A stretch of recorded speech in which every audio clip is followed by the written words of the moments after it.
జై గురుదత్త. చాలా రోజుల తర్వాత మీ ముందుకు రావడం జరిగింది.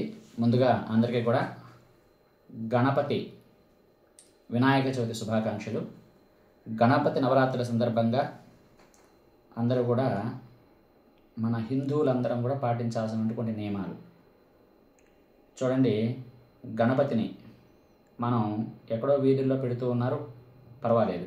కానీ కొంతమంది కాలువలు నిర్మాణం చేసి కింద మురికి నీరంతా పోతూ ఉంటే దాని మీద బల్లలు వేసి పెడుతూ ఉన్నారు.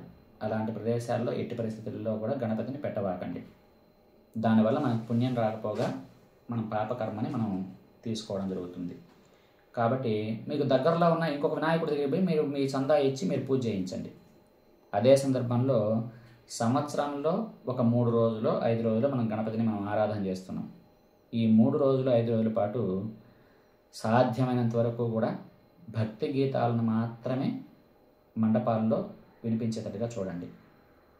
మనం చూస్తూ ఉంటే చాలా రకాలైనటువంటి సినిమాలకు సంబంధించిన పాటల్ని మనం వినిపిస్తూ ఉన్నారు. దాన్ని సాధ్యమైనంత వరకు కూడా నిర్వహణ చేసేటువంటి వాళ్ళందరూ కూడా దృష్టిలో పెట్టుకొని ఈ 3 రోజుల పాటు భక్తి గీతాలని ఆలపించేదానికి ప్రయత్నం చేయండి. పూజా కార్యక్రమానికి సాధ్యమైనంత వరకు కాస్త ప్రాధాన్యతను కూడా ఇవ్వండి.